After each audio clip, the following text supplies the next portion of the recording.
ഹൈക്കമാൻഡിന് മുന്നിൽ കണ്ണീരൊഴുക്കി കേരള യൂത്തന്മാർ. 30ാമത്തെ വയസ്സിൽ ആന്റണി മുഖ്യമന്ത്രിയും KPCC പ്രസിഡന്റുമായി. പക്ഷേ തങ്ങൾക്ക് മാത്രം കഴിവുകൾ പ്രകടിപ്പിക്കാൻ വേദികളില്ലെന്ന പരാതി പ്രവാഹം. തങ്ങളുടെ കഴിവുകൾ വേണ്ട വിധം പാർട്ടി ഉപയോഗപ്പെടുത്താത്തതിന്റെ അതൃപ്തി ഹൈക്കമാൻഡിന് മുൻപിൽ പരസ്യമാക്കി കോൺഗ്രസിലെ യുവ നേതാക്കൾ.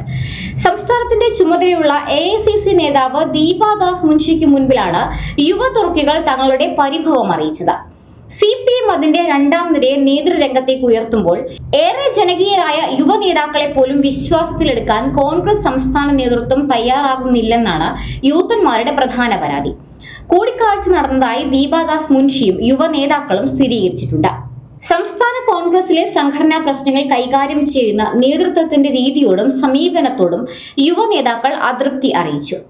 ഞങ്ങളെ നിശബ്ദരാക്കാനായി അത്തരം സാഹചര്യങ്ങളിൽ അവർ പക്വതയിൽ ഊന്നുകയും അച്ചടക്കത്തിന്റെ വാൾ ഉയർത്തുകയും ചെയ്യുന്നുവെന്ന് പേര് വെളിപ്പെടുത്തരുതെന്ന നിബന്ധനയോടെ യുവ MLA വ്യക്തമാക്കുകയുണ്ടായി. AK ആന്റണി തന്റെ 30ാം വയസ്സിൽ KPCC പ്രസിഡന്റും മുഖ്യമന്ത്രിയുമായി. അന്ന് പക്വതയുടെ പ്രശ്നവും ചോദ്യങ്ങളും ഇല്ലായിരുന്നു എന്നും അദ്ദേഹം ചോദിച്ചു. ത്രിതല പഞ്ചായത്ത് തിരഞ്ഞെടുപ്പ് അടുത്തെത്തിയെങ്കിലും അതിനുവേണ്ട മുന്നൊരുക്കങ്ങളൊന്നും ഇതുവരെ ആരംഭിച്ചിട്ടില്ലെന്നും യുവ നേതാക്കൾ ദീപാദാസ് മുൻഷിയെ അറിയിച്ചു. ഇന്ദിരാഭവനിൽ ചേർന്ന യുവ നേതാക്കളുടെ യോഗത്തിലേക്ക് ചാണ്ടിയുമ്മനും CR മഹേഷിനും ക്ഷണമുണ്ടായിരുന്നില്ല.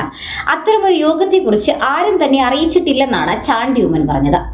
അതേസമയം പാർട്ടിയുടെ ഒരു ബൃഹത് യോഗം വൈകാതെ നടക്കുമെന്നാണ് ഒരു മുതിർന്ന നേതാവ് പ്രതികരിച്ചത്.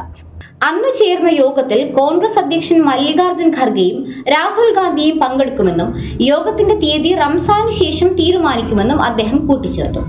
എന്തായാലും ഒരു കാര്യം വ്യക്തമാണ്, കോൺഗ്രസിൽ മൂത്തന്മാർ മാത്രമല്ല യൂത്തന്മാരും അതൃപ്തരാണ്. അധികാരമോഹികളുടെ വടംവലിയിൽ ആരൊക്കെ വീഴും ആരൊക്കെ വാഴും എന്ന് മാത്രമേ ഇനി അറിയാൻ ബാക്കിയുള്ളൂ.